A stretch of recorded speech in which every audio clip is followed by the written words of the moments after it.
What's up guys, Houndish here, and today we've got some Destiny 2 news. And yes, that includes that D2 will see a new game director taking over from Joe Blackburn shortly, so we'll talk about that, and Bungie have confirmed that they're wrapping up the final shape as we speak, and development there is going into a major new phase, so we'll cover that, plus Bungie talk a little bit about episodes, and how they're hoping to change the content format for Destiny. But in addition, we have new free items coming to the game, we'll discuss future weapons, as well as new details on Sony's involvement with D2 development, and we have a bunch of other stuff to cover in the video. So I hope you enjoy this one as always, and if you do, a rating below very much helps us out. But now without further delay, let's dive into it. And of course, one of the new bits of news this week is that we're going to see some Mass Effect inspired armor coming on February 13th. As we've seen with previous Bungie collaborations, these armor sets will be sold in the Eververse store, but there will be additional cosmetics and there'll actually be a free bundle, which includes a Ghost, Ship, and Sparrow, and we now have images for those shared by Destiny Bulletin, as well as a better look at the armor pieces. Plus we'll see a Flux Dance emote and the Omni Strike finisher. So these are new items coming to the store on February 13th, of course some of them free, which is a positive, but give us any thoughts you have on those down below. In other news, following the update that we had this week, Grandmaster Nightfalls actually bugged out and the playlists weren't available, but Bungie Help have since said the issue is now resolved and Lake of Shadows should appear as this week's Nightfall. So that's good, and otherwise we covered the patch that we saw yesterday in a video, so you can check that out if you want to. Another random thing right here, don't really know how useful this is, but Elon Musk tweeted yesterday, seems pointless to have other classes if only one is at all competitive. Might try Destiny 2. So now, a lot of people are talking about the fact that Elon Musk might be playing Destiny 2 at some point in the near future. Again, I don't necessarily think that's helpful news, but it may at the very least be interesting. On to more major news though, and Joe Blackburn, the game director for Destiny 2, has confirmed that he'll be stepping down and is actually going to be leaving Bungie in the near future. So we'll discuss that, but first, he said, next month the final shape will be hitting one of its most critical internal milestones, a ritual that we call end-to-end playtest. This ritual has been a key part of development since Forsaken, and it's multiple days of consecutive internal playtesting that not only generates incredibly valuable close feedback on everything coming this summer, but also spiritually kicks off a shift towards bug fixing and polish work. Heading into this milestone, I've gotten to play hundreds of hours of the final shape, and what the world-class talent here at Bungie have created has quickly become one of the things I'm most proud to have worked on throughout my career. But he goes on to say this ritual will be especially meaningful to me personally, as it will also serve as a moment to pass the torch of Destiny 2 game director to the next era of leadership as I head on to a new adventure outside the walls of Bungie. And so he confirms Tyson Green will take the reins as D2 game director. If you followed Bungie for any length of time, you'll have heard his name. From Halo PvP to the creation of exotic weapons in D1, Tyson has been a critical part of Bungie's legacy since Myth 2.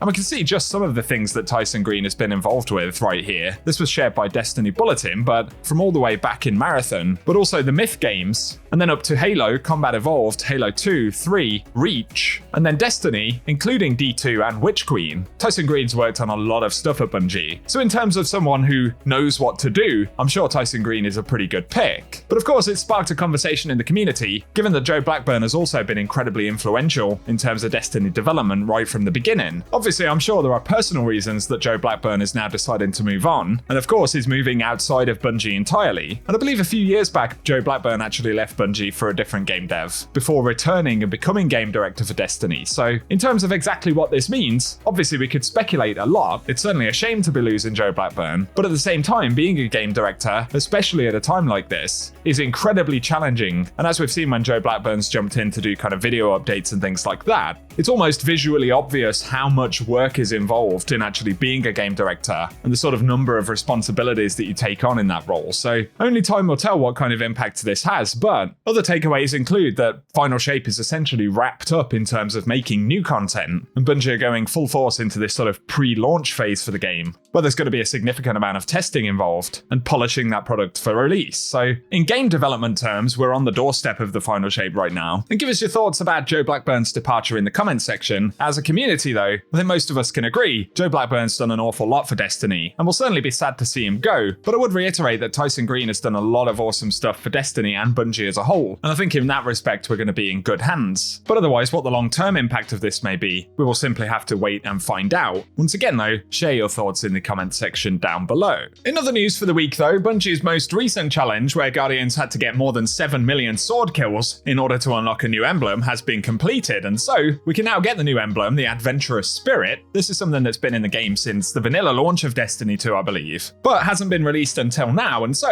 you can see the code on screen, and I'll link the Bungie Redeem page down below as well if you want to pick that emblem up. And up next, I wanted to report on some news here that's been breaking over the past couple of days, and reportedly, Destiny 2 will be seeing 12-player activities. This is according to a leak. So of course, as always, we take it with a pinch of salt, but it comes from a relatively reliable source. And so the game post shared right here, according to the Discord user Liz, who has a history of sharing credible inside information on Destiny 2 and Bungie, D2 will finally introduce 12-player activities coming up in the future. We don't know exactly when this could potentially be, but of course we've seen bugs in the past where players have been able to get into Grandmaster Nightfalls and things like that with up to 12 players, so it's certainly a technical possibility on that basis. And perhaps this is something that Bungie are looking at for the episodes beyond the final shape. And it is one potential way of making seasonal activities more interesting, I suppose. But there'll be plenty of considerations for something like this, and how Bungie can make it work. But also in that article, the leaks have also claimed that episode 2, which is called Revenant, and presumably the episode that will launch towards the back end of 2024, according to leaks, will be adding an exotic pulse rifle. And it's interesting, as we did get that concept art recently for a bunch of new weapon ornaments that we're probably going to see in the future, and also a potentially new pulse rifle. And so perhaps we could have had an early peek at a future pulse rifle right there. We'll just have to wait and see. Once again, these are leaks, so nothing's guaranteed, but the possibility of both that pulse rifle and a 12-player activity, once again, is something that we're likely to see during the episode release schedule, which will be after the final shape. So perhaps later on this year, we'll find out more information. Give us any thoughts you have down below. On the subject of seasonal content though, Bungie recently did an interview with Game Rant, and they talk a little bit about the seasonal model, storytelling and stuff like that. And the article's called How Destiny 2 is Ditching Seasons for Less Predictable Episodes. And they point out that Season of the Wish is the last time that Bungie will use its traditional seasonal model, and instead they'll switch to the episode story format between major expansions. And they say that part of this change is a response to feedback from players that after 4 years, the seasonal approach of weekly short story missions has become stale. And so according to a lead narrative designer at Bungie, speaking for the narrative team, we hear our audience loud and clear. They say that the structure of the story may have become predictable, even if the story quality is still high. And Bungie devs have said that they're working on a number of things right now that they can't explicitly share, but it involves changing up the structure so that Bungie can pleasantly surprise players more frequently in the future. And senior narrative designer Nico Stevens explained that part of the problem with predictability of recent seasons is due to dealing with live game development, and a repeated structure gives Bungie a baseline to follow, allowing the studio to create more content more efficiently over time, and to get it out to players at a consistent clip. And they've said you get better at a pattern the more often you do it, but that can have unintended side effects, like making the content feel predictable. And one of the devs said when you create a framework for how content should be made, it makes it easier to produce that content quickly because everyone's on the same page, but it can also be predictable because everyone's on the same page. And so the plan overall is to inject more variability into those frameworks, and it's something that they've been discussing and learning about internally. And they point out as well that this isn't simply a story problem, and one of the design leads said that the frameworks they're talking about are a survival skill for Bungie, as developers are on a tight schedule, but they've identified that across multiple disciplines, this is the main danger of them, that they become too predictable, and they're talking frequently about surprises and delights, with the goal being that they make sure they cover that player expectation.